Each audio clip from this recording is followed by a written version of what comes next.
Hello everyone, ઇકોનોમિક્સના બીજા video સાથે આપણે બધા લોકો આજે ફરીથી હાજર છીએ અને તમે પણ હાજર છો. હું રાજા રિદ્ધિ તમારા સૌનું સ્વાગત કરું છું કોમ્પિટિટિવ ડીજી ક્લાસના પ્લેટફોર્મ ઉપર. બાળકો, પહેલો વિડીયો ઓલરેડી આપણી ચેનલમાં મૂકેલો છે.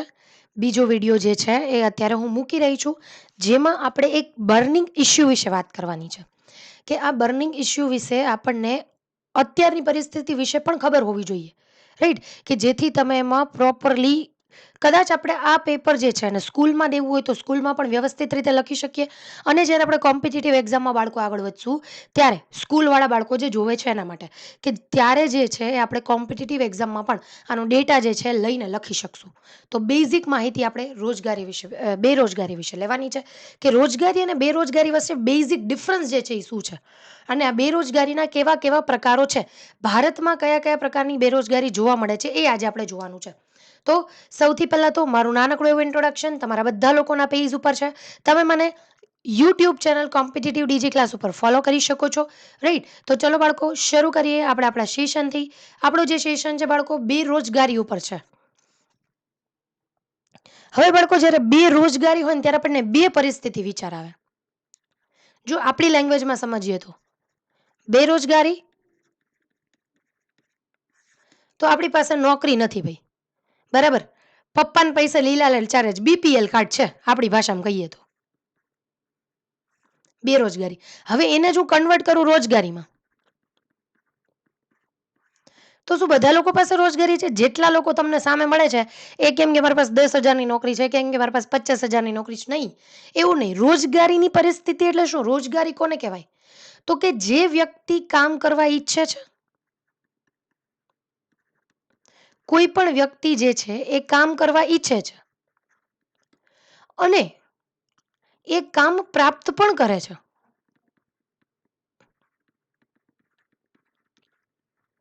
કેવું કામ પ્રાપ્ત કરે છે? તો કે ભાઈ એની લાયકાત મુજબનું કામ પ્રાપ્ત કરે છે.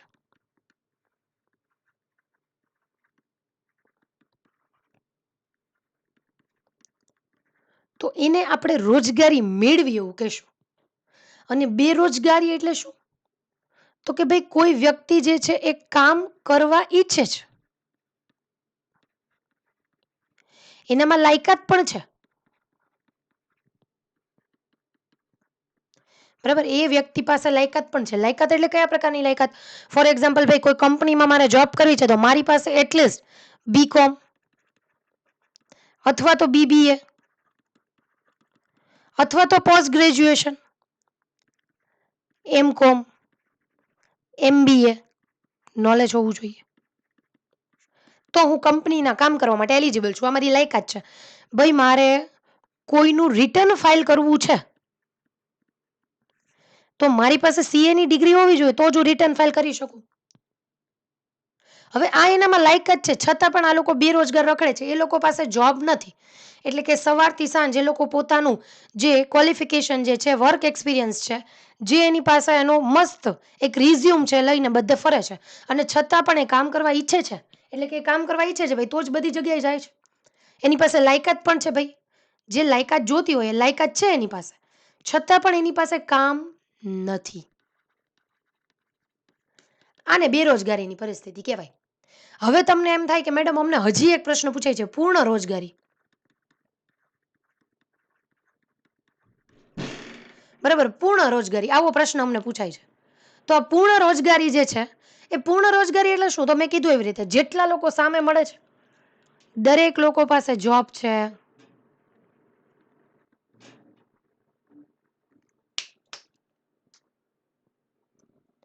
બરાબર? જેટલા લોકો તમારી સામે મળે છે દરેક લોકો પાસે જોબ છે. 100% લોકો પાસે જોબ છે એને પૂર્ણ રોજગારી કહેવાય? નહીં. પૂર્ણ રોજગારી કોને કહેવાય? હું કામ કરવા ઈચ્છું છું, મારી પાસે જોબ છે, હું રોજગાર પર્સન કહેવાય. કોઈ વ્યક્તિ કામ કરવા ઈચ્છતી જ નથી,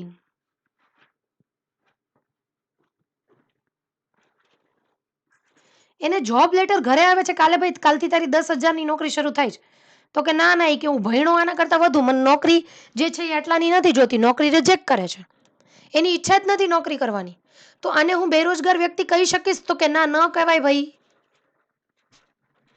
આ બેરોજગાર વ્યક્તિ નો કહેવાય. અને આના માટે જે છે આપણે સરકારને ક્લેમ ન કરી શકીએ કે ભાઈ આ વ્યક્તિ બેરોજગાર છે, 100% બેરોજગારી છે ને આ વ્યક્તિ બેરોજગાર છે. કારણ કે એને જાતે બેરોજગારી નક્કી કરી જ લેવાનું. સરકારે એને નથી કીધું. સરકાર તો એને નોકરી આપે જ છે. પૂર્ણ બેરોજગારીની પરિસ્થિતિ એટલે શું?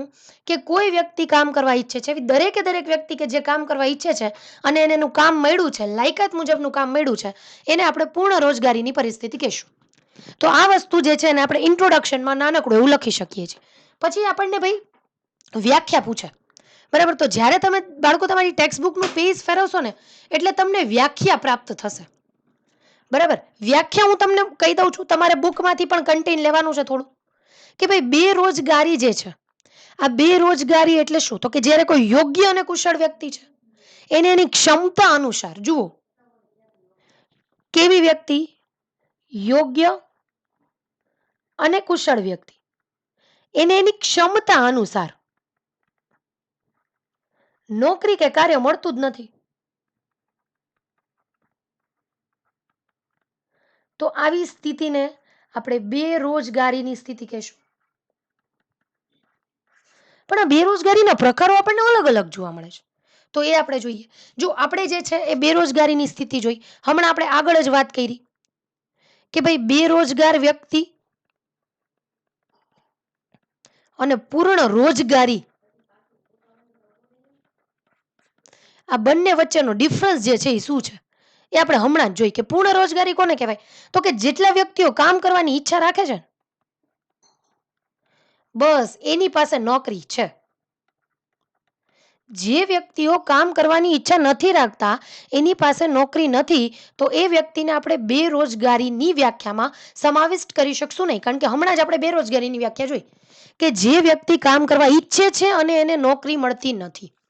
તો આ આપણે વાત કરી બેરોજગારી અને પૂર્ણ રોજગારીની. આ વાત તમને આઈ થિંક સમજાઈ ગઈ હશે. થોડા આગળ વધી હવે. સૌથી પહેલો પ્રકાર છે બાળકો પ્રચ્છન્ન બેરોજગારી. બરાબર, પ્રચ્છન્ન બેરોજગારી. હવે આનું એક્ઝામ્પલ લઈએ. પહેલા તો આપણે કોન્સેપ્ટ ઉપર નથી જવું. કોન્સેપ્ટ તમને તમારી બુકમાં જોવા મળશે. આઈ મીન કોન્સેપ્ટ ક્લિયર કરી આપણે એની લખાણ ઉપર નથી જવું. લખાણ તમે તમારી બુકમાંથી લઈ લેજો.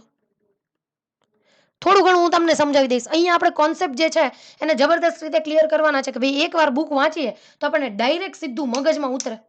બરાબર, એવી જ રીતે પ્રચ્છન્ન બેરોજગારી જુઓ. ફોર એક્ઝામ્પલ, મારી એક XYZ નામની કંપની છે. XYZ લિમિટેડ કંપની છે. આ XYZ લિમિટેડ કંપનીમાં મેં એક સ્કૂલના ક્લાસ શરૂ કર્યા છે.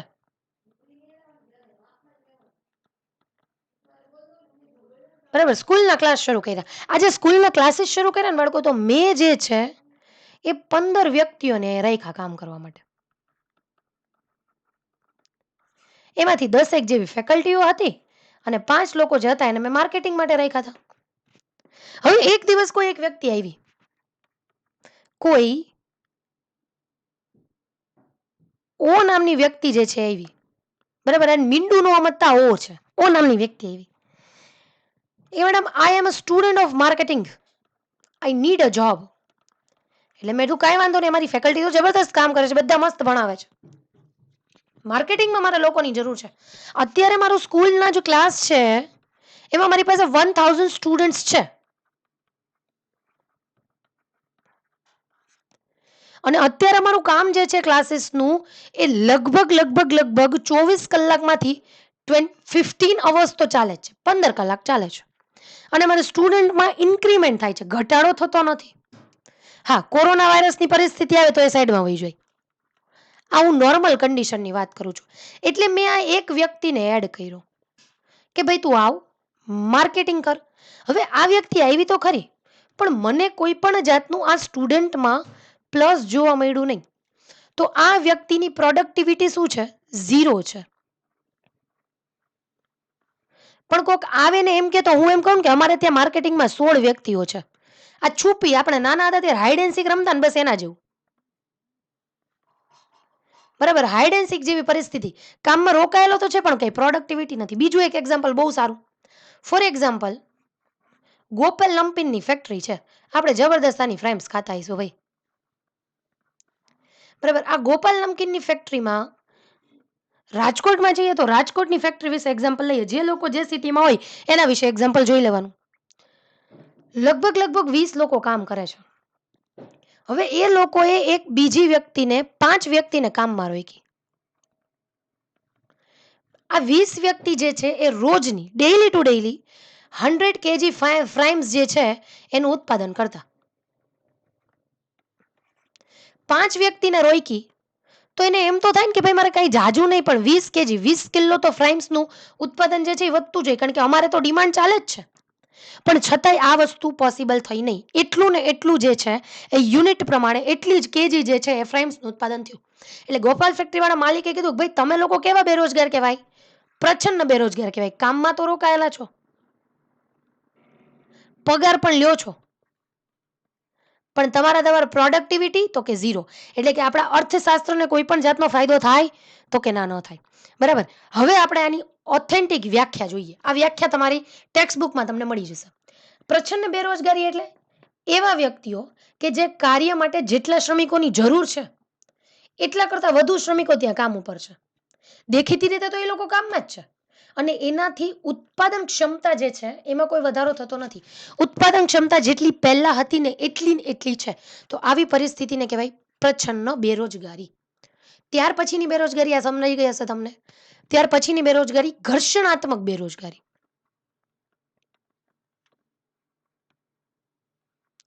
બીજા નંબરની જે બેરોજગારી છે એ ઘર્ષણાત્મક બેરોજગારી.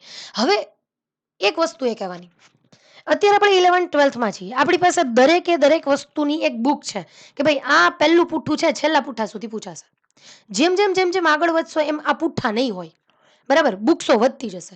તો ત્યારે આપણે શું કરવાનું છે, તો કે ત્યારે આપણે ખાસમ ખાસ શબ્દ ઉપર કોન્સન્ટ્રેશન કરી નક્કી કરવાનું છે કે ભાઈ આ પ્રકારની બેરોજગારી એટલે કઈ બેરોજગારી. આપણે જોઈએ એટલે આપણને ખબર પડે. ઘર્ષણાત્મક બેરોજગારી તો કે ભાઈ કંઈક ઘર્ષણ ઊભું થશે, તો બસ એ જ છે. ઘર્ષણાત્મક બેરોજગારી એટલે કેવી બેરોજગારી? તો કે બેરોજગારી જે છે આ અમુક સમય માટે જ ઉત્પન્ન થાય છે. કેમ અમુક સમય માટે ઉત્પન્ન થાય છે, આવો આપણને પ્રશ્ન થાય. ફોર એક્ઝામ્પલ, હમણાં જ મેં ક્લાસનું તમને એક્ઝામ્પલ આપ્યું. હું જબરદસ્ત રીતે ટ્યુશન ક્લાસ ચલાવતી. 20 લોકોનો સ્ટાફ હતો મારી પાસે. કોરોના આવી ગયું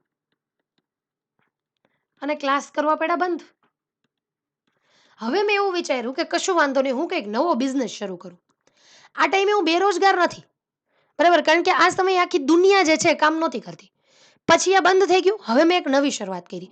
મને એમ થયું કે એક કામ કરીએ, આપણે એક મસ્ત બીજો મોલની શરૂઆત કરીએ. એટલે મેં મોલ બનાવ્યો જબરદસ્ત.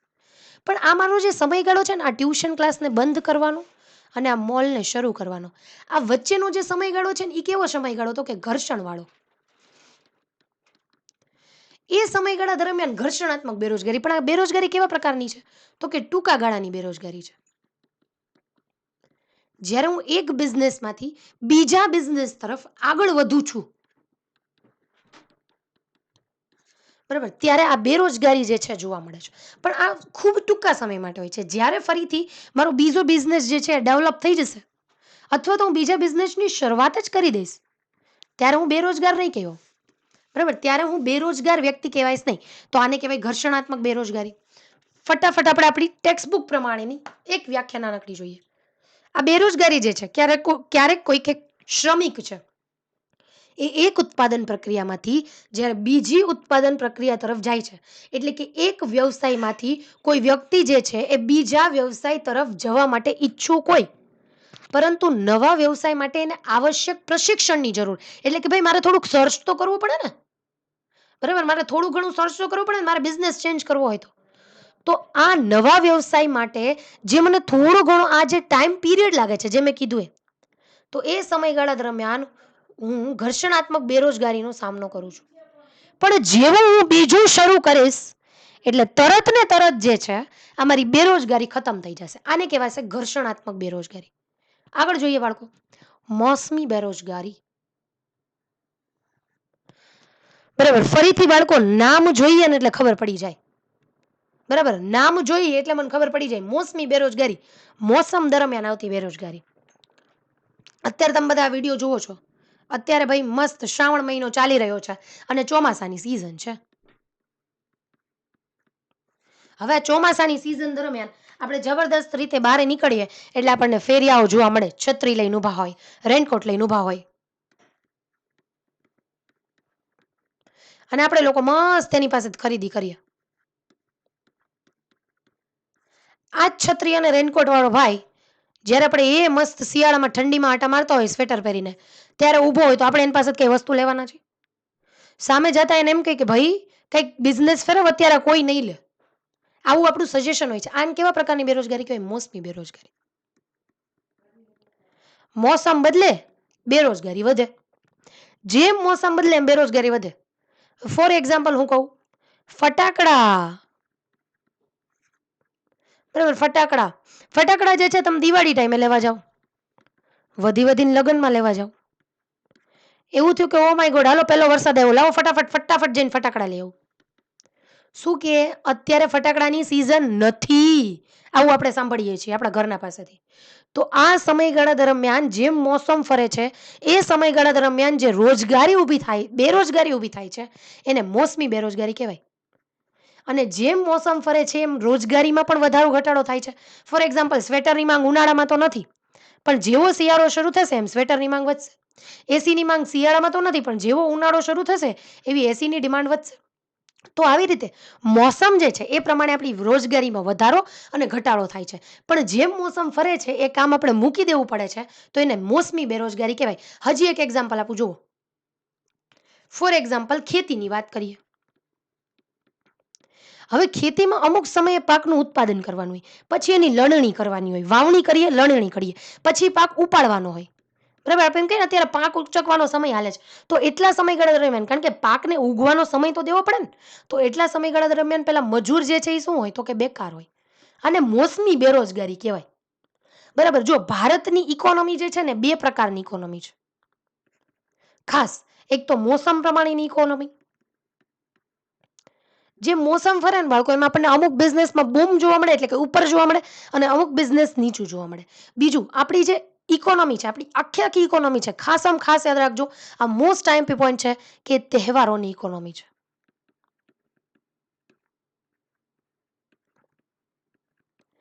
ગરીબમાં ગરીબ વ્યક્તિ છે બાળકો, ગરીબમાં ગરીબ વ્યક્તિ, એ દિવાળી એક કપડાં તો લેશે જ, એક જોડી કપડાં તો લેશે જ. ગરીબમાં ગરીબ વ્યક્તિ છે, દિવાળીએ નાનામાં નાના ફટાકડા તો પ્રાપ્ત કરશે જ. નાનામાં નાનો વ્યક્તિ છે, આ દિવાળીના સમયગાળામાં પોતાના ઘરે રાખવા માટે દીવડા તો લઈ આવશે જ, રંગોળીના કલર તો લઈ આવશે જ. નાનામાં નાનો વ્યક્તિ છે એ પતંગ તો ઉડાડશે જ. એટલે જેમ તહેવારો આવશે એમ આપણી ઇકોનોમીમાં આપણને પરિવર્તન જોવા મળશે, અને આ તહેવારો આપણી ઇકોનોમીને હંમેશા ઉપર લઈ જાય છે, યાદ રાખજો. એટલે કે આપણું ભારત જે છે એ તહેવારો ઉપરનું અર્થશાસ્ત્ર ધરાવતું, બરાબર, તહેવારો ઉપરનું અર્થશાસ્ત્ર ધરાવતી ઇકોનોમી છે. એટલે કે જેમ તહેવારો આવશે એમ ઇકોનોમી વધશે, જેમ લગ્નગાળો આવશે ઇકોનોમી ઉપર જશે, જેમ તહેવારો આવશે એમ આપણને બજારમાં ટ્રાફિક વધતો જોવા મળશે. અને બીજું, મોસમ ઉપર આપણું ડિપેન્ડ વધારે છે ભારત. ફોર એક્ઝામ્પલ હું કહું કે આપણી ખેતી છે, આજે પણ વરસાદ ઉપર ડિપેન્ડ છે. વરસાદ ન આવ્યો, લોકો બેરોજગાર, નો રોજગારી, બેરોજગારી, રાઈટ. તો આના લીધે જે છે આ ખેતી પણ મોટામાં મોટું મોસમી બેરોજગારીનું કારણ છે. કે ભાઈ પાકને વાવી દીધો, પછી એ ઉગે ત્યાં સુધી રાતો જોવાની, ત્યાં સુધી બધા લોકોને કરવાનું શું? મોસમી બેરોજગારી. વરસાદ આવ્યો નહીં, પાક લેવાની કોઈ જરૂરિયાત જ ન પડી, મોસમી બેરોજગારી ઊભી થઈ. કારણ કે આપણી ખેતી મોસ્ટ ઓફ આજે પણ વરસાદ ઉપર આધારિત છે. ત્રીજા પ્રકારની બેરોજગારી સમજાઈ ગઈ હશે. નેક્સ્ટ જોઈએ, ખુલ્લી બેરોજગારી. મોસ્ટ આઈએમપી પોઈન્ટ છે બાળકો. ખુલ્લી બેરોજગારી એક એવી સ્થિતિ છે બાળકો કે જેમાં શ્રમિક કામ કરવા તૈયાર છે. હું કહું છું કે મારે કામ કરવું છે, એક્સ નામનો વ્યક્તિ એમ કે છે કે મારે કામ કરવું છે, એનામાં કામ કરવાની યોગ્યતા પણ છે, પરંતુ એને કામ મળતું જ નથી. કામ મળતું જ નથી. આ પૂર્ણ સમય માટે બેરોજગારી. કેવા સમય માટે? પૂર્ણ સમય માટે બેરોજગારી. હવે જુઓ, ફોર એક્ઝામ્પલ, એબીસી કંપની છે. આ એબીસી કંપનીમાં એક મેનેજરની જરૂર છે. મેનેજરની લાયકાત કીધી કે ભાઈ આ મેનેજર જે છે એને MBA કરેલું હોવું જોઈએ, આ એની લાયકાત છે. એક વ્યક્તિ આવે છે ને IBC કંપનીના માલિકને જઈને કહે છે કે મારી પાસે MBA ની લાયકાત છે. માલિક કહે કે મારે કામ પણ કરવું છે, તમે જેટલો પગાર આવશો એટલો પણ ચાલશે. માલિક કે સોરી ભાઈ, તમારે પહેલા થોડીક વાર પહેલા જ કોઈ વ્યક્તિ આવીને કામ લઈ ગયા, હવે કામ છે નહીં, આ ભાઈ ત્યાંથી નીકળી જશે. આનામાં યોગ્યતા હતી, કામ કરવાની ઈચ્છા પણ હતી, પરંતુ આને કામ મળ્યું નહીં. ઓપન અનએમ્પ્લોયમેન્ટ, ખુલ્લી બેરોજગારી. ત્યાર પછી જુઓ, બહુ ઇઝી ટર્મ છે ખુલ્લી બેરોજગારી. સંરચનાત્મક બેરોજગારી થોડી ડિફિકલ્ટ છે, થોડી ડિફિકલ્ટ, પણ સમજવામાં સહેલી છે. સંરચનાત્મક બેરોજગારી એટલે શું? તો કે આપણને અર્થવ્યવસ્થા આપણી જે છે એના માળખામાં કંઈક થોડું ઘણું પરિવર્તન જોવા મળે છે. કેવી રીતે પરિવર્તન જોવા મળે? તો કે ફોર એક્ઝામ્પલ, જૂની ઉત્પાદન ટેકનિક જોવા મળે છે આપણને.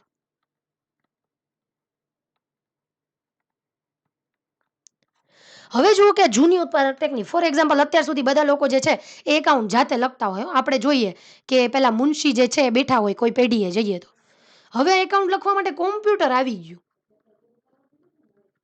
મુનશીન બિચારાને કોમ્પ્યુટર તો આવડતું નહોતું, કાઢી મૂક્યો બિચારાને, અને એની જગ્યાએ જે વ્યક્તિને કોમ્પ્યુટર આવડતું હતું એને રાખી લીધો. આ શું થયું? તો કે જૂની ઉત્પાદન ટેકનોલોજીને બદલે આપણે નવી ઉત્પાદન ટેકનોલોજી લઈ આવ્યા, જૂનાવાળા થઈ ગયા બેરોજગાર નવરા. કરે શું? આને કહેવાય સંરચનાત્મક બેરોજગારી. જેમ રચના ફરે, જુઓ નામ ઉપર જજો, જેમ રચના ફરે છે, જેમ માળખું પરિવર્તન થાય છે, એમ બેરોજગારી આવે છે. બરાબર, જેમ માળખું ફરે એમ બેરોજગારી આવે છે. પહેલા આપણે લોકો હળથી ખેતી કરતા, હવે ટ્રેક્ટરથી ખેતી કરીએ છીએ. બસ થોડાક દિવસ જવા દો, રોબોટ ખેતી કરશે. અહીંયા હળ જે છે એનાથી ખેતી થતી, લોકો મજબૂત રહેતા, મસ્ત. ટ્રેક્ટરથી ખેતી થવા માંડી, બરાબર. ટ્રેક્ટર જે છે એના પૈસા આપણને મળતા, આ આપણા માટે ઇકોનોમી માટે કામ. ટ્રેક્ટર લેવા જાય, કંપની વાળાને પૈસા મળે. હવે ટ્રેક્ટરની જગ્યાએ રોબોટ આવી જશે. આ તો વન ટાઈમ ઇન્વેસ્ટમેન્ટ છે ભાઈ, માણસની જરૂરિયાત રહેશે નહીં. બરાબર, માણસની જરૂરિયાત રહેશે નહીં, ટ્રેક્ટરની જરૂરિયાત રહેશે નહીં. રોબોટ એકવાર લઈ લેશે, મસ્ત ખેતી કરશે. આ હું આગળની સદીની વાત કરું છું, અત્યારની વાત કરતી નથી. બરાબર, તો આના લીધે જે છે શું ફેર થશે? તો કે રોજગારીમાં આપણને સીધે સીધી આની અસર બેરોજગારી ઉપર પડશે, કે લોકો બેરોજગાર થશે. એના સિવાય બીજું એક એક્ઝામ્પલ જુઓ, માંગમાં પરિવર્તન થાય, એના લીધે થોડા ઘણા ઉદ્યોગો બંધ થઈ જાય.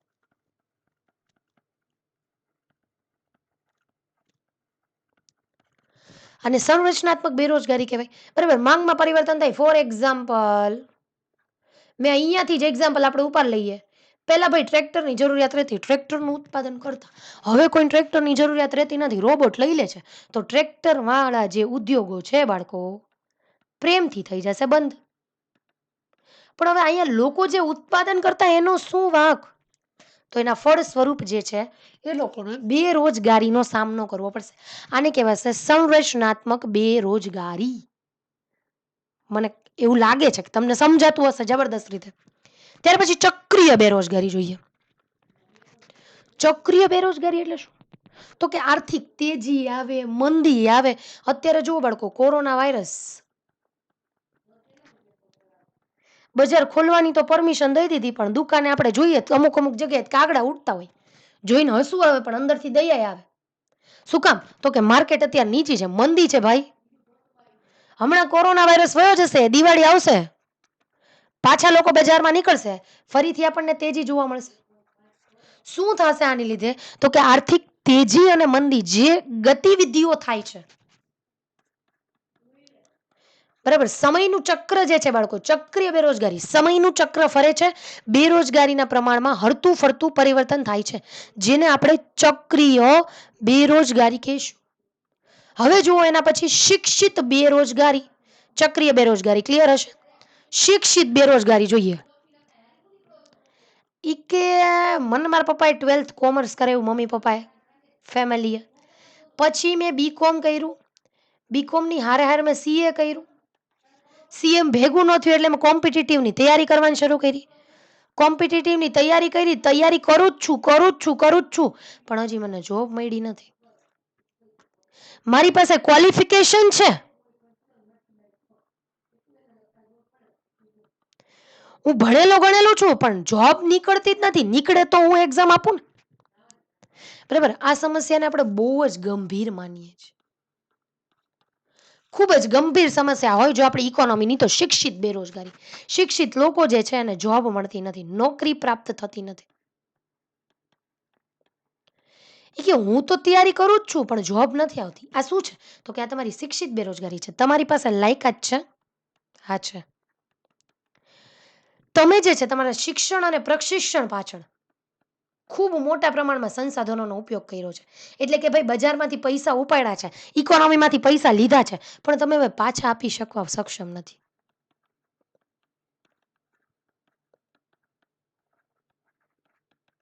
હવે આના લીધે શું થાય છે? જેટલા અવસરો ઉદ્ભવ થવા જોઈએ એટલા અવસરો ઉદ્ભવ થતા નથી, અને શિક્ષિત બેરોજગારીની સંખ્યા વધતી જાય છે, વધતી જાય છે. અને આના લીધે આપણને એક બહુ મોટું અસંતુલન જોવા મળે છે બેરોજગારીનું. બરાબર. બેરોજગારીનું બહુ મોટું અસંતુલન જોવા મળે છે. અને બાળકો, બીજી એક વસ્તુ ખાસમ ખાસ યાદ રાખજો કે બેરોજગારી જે છે, આ બેરોજગારીનું મુખ્ય કારણ એવું માનવામાં આવે છે, દરેકે દરેક વસ્તુ જો ભારતમાં સમસ્યા ઉદ્ભવ થતી હોય ને, તો એ સમસ્યાનું મુખ્ય કારણ ઓલવેઝ એવું માનવામાં આવે છે કે આ કારણ જે છે વસ્તી વધારો છે. બાળકો, જ્યારે આપણે ઇકોનોમિક્સ જોતા હોઈએ ત્યારે આપણે દરેકે દરેક ટોપિકને એકબીજા સાથે રિલેટ કરીને ભણવા જોઈએ. બરાબર, ભણવા પડે છે. ફોર એક્ઝામ્પલ, હું બેરોજગારી જોતી હોય તો મારે પહેલું રીઝન તો એ જોવાનું કે ભાઈ વસ્તી વધારો છે. વસ્તી વધારો છે, સરકાર બિચારી કેટલી જગ્યાએ પહોંચે. બીજું, મંદી છે માર્કેટમાં, મંદી છે, સાથે સાથે ભાવ વધારો છે. શિક્ષિત લોકોની સંખ્યા વધતી જોવા મળે છે, સામે એટલી અવસરો તો ઊભી થવી જોઈએ ને. તો હું જ્યારે જ્યારે ઇકોનોમિક્સના અમુક અમુક પોઈન્ટ જોઉં છું ત્યારે મારે એની પાછળના રીઝન જે છે ને ખાસ તપાસવા જોઈએ. હવે બાળકો, મેં તમારી સામે બધાય પ્રકારની જે છે એ બેરોજગારી કીધી કે ભાઈ આવા પ્રકારની બેરોજગારી, આવા પ્રકારની બેરોજગારી, આવી બેરોજગારી, આ બધું મેં તમને કીધું. તમને એમ થાય કે હા મેડમ બરાબર બેરોજગારી છે, પણ આ બેરોજગારીના આંકડાઓ આપે છે કોણ? આપણને ક્યાંથી ખબર પડે છે કે આવી બેરોજગારી જે છે પ્રાપ્ત થાય છે? તો ખાસ યાદ રાખજો, તમારે બે સંસ્થાના નામ મહત્વના યાદ રાખવાના છે. મહત્વની બે સંસ્થાઓ કે જે આવા બેરોજગારીના આંકડા આપે છે. પહેલા નંબરની સંસ્થા જે છે એ આપણું આયોજન પંચ. આવા બેરોજગારીના આંકડાઓ આપણને આપે છે. ત્યાર પછી આયોજન પંચ જે છે, બરાબર, જો એક મહત્વનો મુદ્દો કહું તો આયોજન પંચે કેવી રીતે નક્કી કર્યું, તો આયોજન પંચે 1973માં 1973માં સ્કૂલવાળા બાળકોએ પણ આ પેપરમાં લખવું જોઈએ, તમારા શિક્ષકો ખૂબ ખુશ થશે. 1973માં એક ભગવતી કમિટીની આયોજન કર્યું હતું. ભગવતી કમિટી બનાવી હતી. ભગવતી કમિટીએ ભલામણ કરી કે ભાઈ આ પ્રકારો તો છે સાઈડમાં રાખો, પણ એની જગ્યાએ તમે બીજા 3 પ્રકારો પાડો. અને આ 3 પ્રકારો આપણે છે: લાંબા ગાળાની બેરોજગારી, ચાલુ સાપ્તાહિક બેરોજગારી, અને ત્રીજા નંબરનું ચાલુ દૈનિક બેરોજગારી. એટલે આની ઉપરથી આપણને આંકડાઓ જોવા મળે છે. હવે આપણે જે પ્રકારો જોઈએ ને એના ઉપરથી આપણને આંકડાઓ જોવા નહીં મળે. આપણે પ્રકારો જોઈએ, આમાં આપણને આંકડાઓ પ્રાપ્ત ન થાય કે ભાઈ આટલા શિક્ષિત બેરોજગાર છે, એની ગણતરી અલગથી કરવી પડે. રાઈટ. બીજા નંબરનું આટલા ચક્રીય બેરોજગારીના આશરે છે, તો આપણે બધી ગણતરી પ્રોપર ન કરી શકીએ. પણ જો પ્રોપર ગણતરી કરવી હોય ને તો આપણે આ પ્રકાર જે છે એ અપનાવવા જોઈએ. બીજી મહત્વની એક સંસ્થા કે જે દર 5 વર્ષે, પ્રત્યેક 5 વર્ષે બેરોજગારીના આંકડાઓ જે છે ને એકત્રિત કરે છે અને આપણી સામે મૂકે છે. એ સંસ્થા છે એટલે NSSO, જેનું ફૂલ ફોર્મ જો હું તમને કહું તો નેશનલ સેમ્પલ સર્વે ઓર્ગેનાઇઝેશન. બરાબર. આ બંને સંસ્થા જે છે એ ઓથેન્ટિક રીતે આપણને આંકડા આપે છે કે ભાઈ આટલું જે છે, બરાબર, આવા પ્રકારની આટલી બેરોજગારી જે છે એમાં મહત્વની સંસ્થા જે છે એ NSSO છે. એટલે ખાસ એ સંસ્થાને આપણે યાદ રાખવાની. એના સિવાય આપણને ખબર પડે એમનેમ બેરોજગારી, અપ્રત્યક્ષ રીતે બેરોજગારી ખબર પડી, સીધી બેરોજગારી છે એ ખબર પડી. પરોક્ષ રીતે ક્યાંયથી ખબર પડે, તો કે હા પરોક્ષ રીતે ખબર પડે. જો પરોક્ષ રીતે એટલે શું, સીધી પૂછવા નથી જતી તમે બેરોજગાર છો ભાઈ, બરાબર, પણ હું કોઈક વસ્તુના આંકડાઓ મેળવતી હોય ને તો એની સાથે સાથે મને આંકડાઓ મળી જાય. ફોર એક્ઝામ્પલ, દરેકે દરેક લોકો જે શહેરમાં રહેતા હશો ત્યાં તમને રોજગાર કચેરી જોવા મળતી હશે. આ રોજગાર કચેરીમાં નોંધણી કરી હોય ને તો એના ઉપરથી આપણે લમસમ આંકડો મેળવી શકીએ કે ભાઈ આટલા લોકો જે છે ને બેરોજગાર છે ભાઈ. બીજી વસ્તુ, વસ્તી ગણતરી કરીએ ને એના ઉપરથી પણ આપણને આંકડાઓનું અનુમાન જે છે મળી જાય છે. જો ઓથેન્ટિક આંકડા આ બે ઉપરથી નથી મળતા, યાદ રાખજો. એના માટે આયોજન પંચ અને એનએસએસઓની જરૂર પડે છે. પરંતુ ઓવરવ્યૂ જે છે આપણને મળી જાય છે. ફોર એક્ઝામ્પલ, વસ્તી ગણતરી કરવા તમારી ઘરે કોઈ ભાઈ કે બેન આવે છે, તે તમને શું પૂછે છે? ઘરમાં કેટલા લોકો? 18 વર્ષથી ઉપરના કેટલા લોકો? કમાવાવાળા કેટલા લોકો? 18 વર્ષથી ઉપરના છે, નથી કમાતા એવા કેટલા લોકો? આ દરેકે દરેક વસ્તુ તમને પૂછશે. તો વસ્તી ગણતરી ટાઈમે તમને આડકતરી રીતે ખબર પડી જશે કે બેરોજગારી કેટલી છે. હવે આપણને એવો પ્રશ્ન થાય કે લાંબા ગાળાની, ચાલુ, સાપ્તાહિક ને દૈનિક બેરોજગારી એટલે શું? બરાબર. જો દૈનિક બેરોજગારી એટલે શું, તો કે કોઈ એક વ્યક્તિ છે ને, બરાબર, કોઈ એક વ્યક્તિ, એને દિવસનું 1 કલાકનું કામ ન મળે, સિંગલ 1 અવર, 1 કલાકનું પણ કામ ન મળે, એને આપણે દૈનિક બેરોજગારી કહીશું. સાપ્તાહિક બેરોજગારી, ફોર એક્ઝામ્પલ, હું જૂનનું ચોથું વીક જે છે એમાં તપાસ કરું છું કે ભાઈ સાપ્તાહિક બેરોજગારી જુઓ તો મારે જૂનના ત્રીજા વીક વિશે માહિતી મેળવવાની. બરાબર.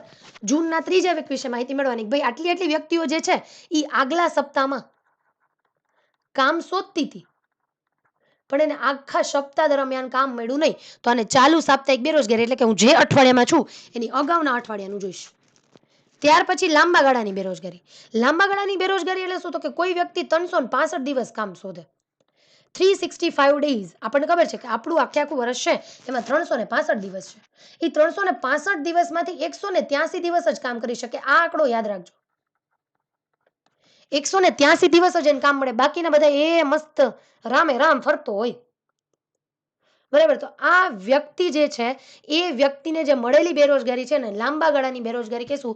બાળકો, આના ઉપરથી આપણને એક્ઝેક્ટ આંકડાઓ પ્રાપ્ત થશે. આના ઉપરથી આપણે વ્યાખ્યાઓ જોઈ શકશું, ચક્ર ફરતા જોઈ શકશું, પણ અહીંયાથી આપણને પ્રોપર આંકડાઓ પ્રાપ્ત થશે. રાઈટ. તો આવી રીતે આજે આપણે મુદ્દો જોયો, આપણી બેકારી, બેરોજગારી, કે જે અત્યારે ભારત દેશનો બર્નિંગ ઇસ્યુ છે. આ વિડીયો તમને ખૂબ સરસ લાગ્યો હશે. આવા ને આવા વિડીયો મારા મેળવવા માટે તમે મને જે છે એ નીચે કોમેન્ટમાં સરસ મજાનું એવું મેસેજ કરી શકો છો. તમારા પ્રતિભાવો આવકાર્ય રહેશે. કંઈ પણ ચેન્જ કરવાની જરૂર હોય તો પણ તમે મને ખાસ કહી શકો છો. તમારી ડિમાન્ડ મુજબ તમે જે છે મને વિડીયો બનાવવા માટેનું પણ કહી શકો છો કે ભાઈ આટલા આટલા વિડીયો મેડમ અમારે જોઈએ છીએ, આ મુદ્દો અમારે શીખવો છે ઇકોનોમિક્સમાં, તો એ પણ હું તમને બનાવી દઈશ. તો ચલો, તમને બધાને ખૂબ મજા આવી હશે. અહીંયા સુધી રાખીએ. આવજો. જય હિન્દ, જય ભારત. બાય.